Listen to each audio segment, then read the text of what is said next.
unexpected. In fact, drive from Reno today, and I drove over like the big pass, Donner Pass, that whole thing, and through a snowstorm and hailstorm, and I had some conversations with Jesus, and I'm a Jew, and I was like, what if they're right? Maybe it is Jesus that I should be talking to right now.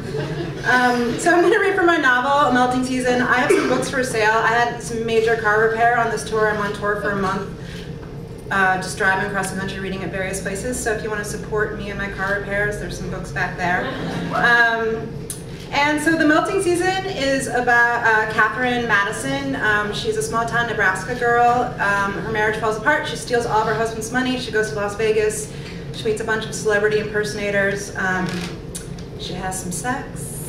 But I'm not going to read the sex part. Every time I try to read about sex in San Francisco, you guys laugh me out of the place because you are way more sophisticated than I am. And I live in Brooklyn, but San Francisco is hardcore, man, so.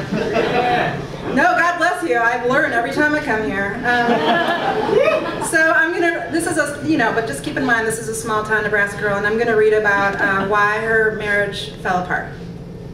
It started as most bad ideas did around our home with a TV show. Thomas and I were watching it on a Sunday afternoon back home on the couch after our usual breakfast at the diner downstairs, eggs, bacon, white toast, buttered on both sides. Our friend from high school, Timber, worked the grill and always waved at me from the rear of the diner. The place was empty. Most of the town was at church. The rest of them would be sleeping off the night before. Sometimes my parents would come and join us, my dad somber and stiff, his handsome face grayed by decades of working indoors, and my mother talking a mile a minute about nothing in particular, secretly mourning the days when she found her life more interesting. I took great comfort in these breakfasts, knowing we would never be like my mother and father. Thomas and I were in love, our marriage was ripe and new, and we did not understand yet that it would be possible to hate each other. This was when we still lived in town, before Thomas's father died and left him all that money, and we moved back to the farm he'd grown up on, before he had the surgery, before everything went sour. Thomas had a hand around my neck and he would tickle it when he laughed. I looked at him with love. He had a glint in his green eyes and his baby soft hair was sticking up in the back, and he was nice and tan from working in the fields all those years. We both had our legs stretched out on the glass coffee table. Underneath, my magazines were stacked neatly by name and by month. The magazines that would tell me how to be a better woman, lover, and wife.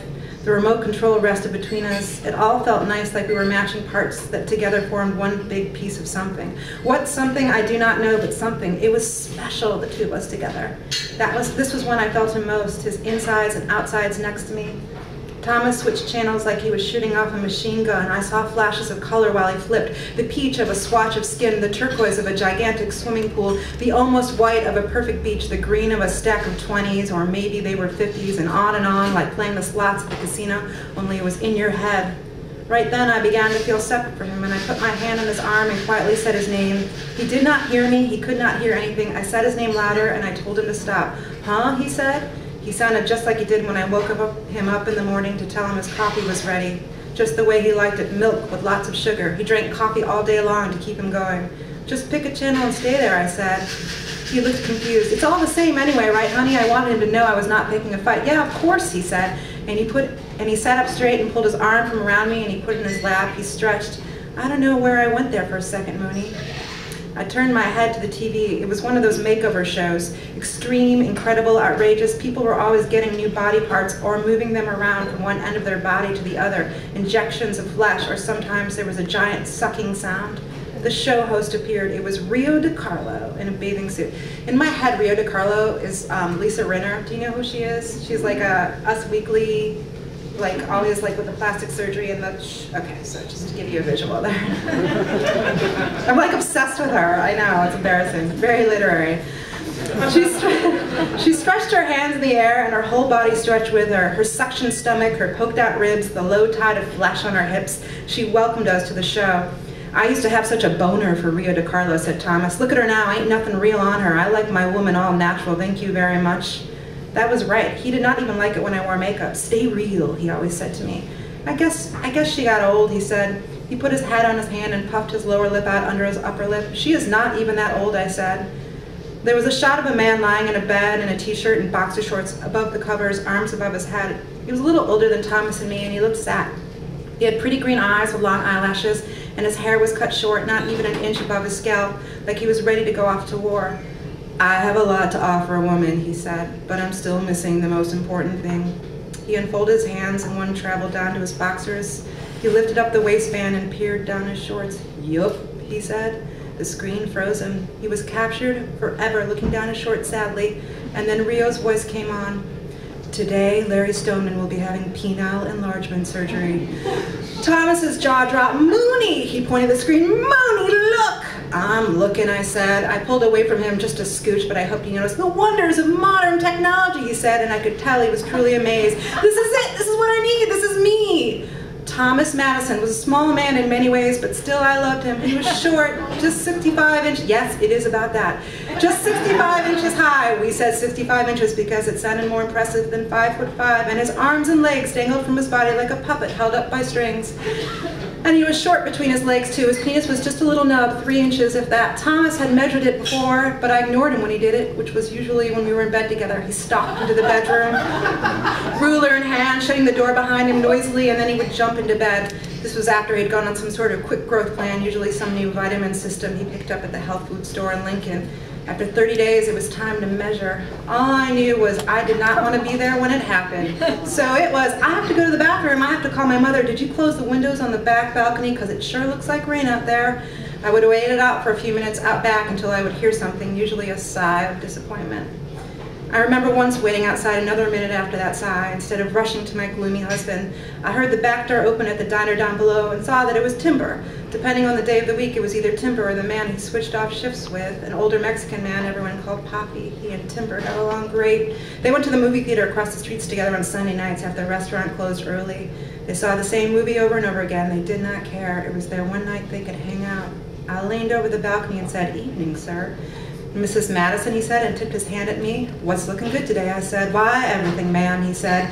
And then we both laughed, even though I did not know what was so funny about it. Maybe just that I was up so high and he was down below, and we used to sit right next to each other in algebra class not too long ago. We were playing at our grown-up lives, even though there was not much difference between now and then. We were still the same, in the same town, just different locations. I appreciated that small exchange between Timber and myself while my husband measured his tiny penis in the bedroom. I forgot for a moment what was going on in there, that the man I loved was so dissatisfied with himself. I had been numbing myself for years against that pain. It was something I was good at. I had been doing it for so long, what with my mother always squawking like a wounded bird herself. I numbed myself on everyone else's behalf. I'd even tried to get him off the internet, all those terrible emails in his spam folder talking about things he could do to make himself a bigger man. Every time he got online, he ended up in tears afterward. I said, "What do you need a computer for? You're a farmer." He said, "You're right, Mooney. The internet rots your brain anyway." And then I bought him an Xbox for Christmas. I did not care about size. I told him that a million times. I loved our sex. I loved the way he kissed me, the way he would lick and bite my lips, turning a million nerve endings into molten gold. He would pinch my nipples and the flesh around my hips and press his hands on my belly. The sticky sweet would start to churn inside me and then spread down and around me. I could even smell it, and so could Thomas, and he would get excited by the smell. His little nub would press up against my leg like a skipping stone in a pocket. He would kiss. I know, do you laugh or do you not laugh? I have the same problem, and I wrote it. He would kiss all the parts of me he had just pinched, and then he would keep on kissing on the bones that stuck out of me on the insides of my thighs. "Oh, I can smell you. You smell so good," he would say, and he was frenzied then and warm. The temperature on his hands shot up, and I would wonder if he would leave behind burn marks on my skin, an imprint of his fingertips on my flesh forever. I would not mind that as long as they were his.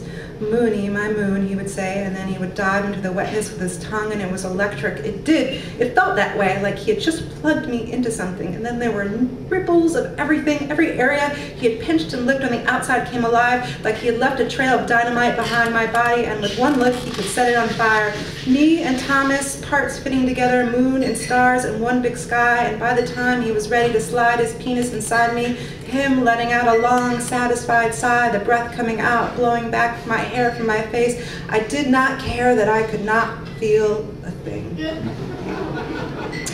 A slight pressure around the thighs, but that was just from the weight of him on top of me, but nothing else. I clenched, and then I was numb, and he knew it too, that it was numb in there, and I did not care, but he did. "Night, Timber," I said. Timber slammed the lid shut on the garbage can. "You take care," he said. Up above, I could see the Milky Way. Inside, my husband rubbed his fingers against the lids of his eyes until he saw stars. Thanks.